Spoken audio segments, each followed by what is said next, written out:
Good afternoon, everyone. Today we are going to discuss about the contribution of Webers in psychology. यानी weber का क्या contribution है psychology में। जैसा कि हम सब जानते हैं कि हेनरिक वेबर प्रयोगात्मक मनोविज्ञान में एक महत्वपूर्ण नाम। इन्होंने मनोभौतिकी विधियों में के क्षेत्र में काफी ज्यादा कार्य किया है। अगर ये कहा जाए कि मनोभौतिकी के क्षेत्र में वेबर का नाम अग्रणी है, तो ये कोई अतिशयोक्ति नहीं होगी। हेनरिक हेनरिच वेबर 19वीं शताब्दी के अन्य प्रमुख शरीर क्रिया विज्ञानी थे।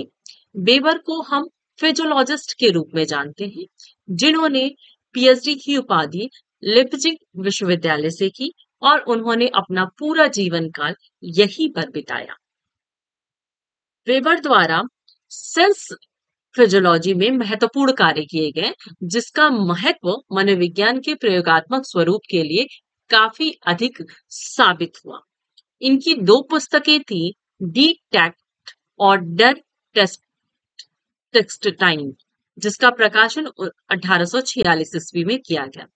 इन वेबर ने जो भी कार्य किया, उनको हम तीन भागों में बांट कर अध्ययन कर सकते हैं, या हम ये कह सकते हैं कि वेबर ने तीन महत्वपूर्ण उपलब्धियां मनोविज्ञान को दी, जिसमें से उनका सबसे महत्वपूर्ण जो प्रयोग था वो ताप संवेदन के क्षेत्र में था। दूसरा महत्वपूर्ण प्रयोग जो था वो स्पर्श संवेदन के क्षेत्र में था, और तीसरा महत्वपूर्ण प्रयोग मांसपेशी संवेदन के क्षेत्र में था। तो हम ये इस तरह बता सकते हैं कि वेबर का जो महत्वपूर्ण प्रयोग था वो तीन महत्वपूर्ण क्षेत्र में था। पहला क्षेत्र था टेम्परेचर सेंसेस, दूसरा touch senses and third is muscle senses. सबसे पहले अगर हम लोग बात करें ताप संवेदन के संबंध में, तो ताप संवेदन के क्षेत्र में जितने भी प्रयोग किए गए, उन्होंने एक विशेष सिद्धांत का प्रतिपादन किया। इस सिद्धांत के अनुसार चाहे कोई ठंडी वस्तु हो या कोई गर्म वस्तु हो, उनकी जो संवेदना होती है वो उसके वास्तविक तापक्रम उत्तेजन पर निर्भर नहीं करता है, बल्कि इसके इसकी अनुभूति त्वचा के तापक्रम में परिवर्तन पर निर्भर करता है। उदाहरण के लिए मान लीजिए कि यदि कोई व्यक्ति है जो कि साधारण गर्म पानी में अपना हाथ डुबोता है, तो उसे गर्म की संवेदना नहीं होती है, क्योंकि हाथ गर्म पानी के साथ समायोजन कर लेता है। परंतु यदि पानी के तापक्रम में हम वृद्धि होती है, तो इससे व्यक्ति को गर्म का संवेदन होता है, क्योंकि इससे त्वचा के तापक्रम में परिवर्तन अर्थात वृद्धि होती। तो ये बहुत महत्वपूर्ण इन्होंने प्रयोग किया, और इस प्रयोग के आधार पर उन्होंने ये साबित कर दिया कि जो गर्म की संवेदना होती है वो वास्तविक तापक्रम उत्तेजन यानी एक्चुअल टेम्परेचर सिचुएशन पर निर्भर नहीं करती है, अपितु त्वचा के तापक्रम पर निर्भर करती है। तो तापक्रम के संबंध में इनका जो यह प्रयोग काफी ज्यादा उपयोगी सिद्ध हुआ। दूसरा प्रयोग उन्होंने स्पर्श संवेदना के संबंध में किया। स्पर्श संवेदना के संबंध में इनका मत था कि स्पर्श संवेदना में तीन विभिन्न तरह के संवेदन होते हैं, जिसमें पहला होता है सेंसेशन ऑफ प्रेशर, दूसरा होता है सेंसेशन ऑफ टेम्परेचर, और तीसरा होता है सेंसेशन ऑफ लोकेलिटी।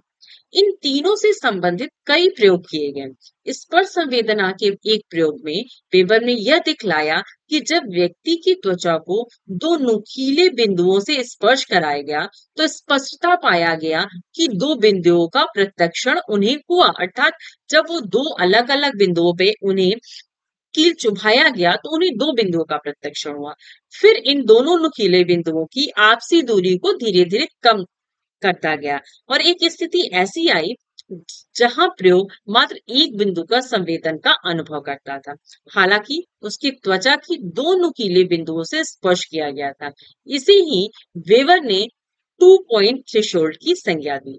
तो स्पर्श संवेदना के संबंध में इनका 2 पॉइंट थ्रेशोल्ड का जो कॉन्सेप्ट है वो काफी ज्यादा उपयोगी सिद्ध हुआ। उन्होंने ये बताया कि जैसे जैसे हम बिंदुओं के बीच की दूरी कम करते चले जाएंगे, तो एक समय ऐसा आएगा जब हम एक ही बिंदु का स्पर्श मानेंगे। तो इसी को उन्होंने 2 पॉइंट थ्रेशोल्ड की संज्ञा दी गई। तो इस संबंध में त्वचा एक्सपेरिमेंट्स जो किए गए टच सेंसेशन के संबंध में, तो इनका ये महत्वपूर्ण प्रयोग आया। थर्ड जो महत्वपूर्ण रिजल्ट था जो उन्होंने कार्य किया, वो मांसपेशीय संवेदना के क्षेत्र में प्रयोग किया गया।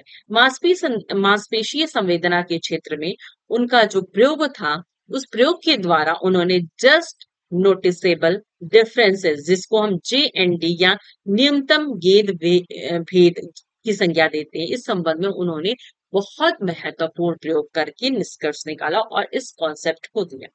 इसके बारे में हम जान सकते हैं कि वेबर का जो भी एक्सपेरिमेंट था वो सेंसेशन से रिलेटेड, और इनके जो प्रमुख प्रयोग थे वो टेम्परेचर से रिलेटेड थे, टच सेंसेशन से रिलेटेड थे और मसल सेंसेशन से रिलेटेड।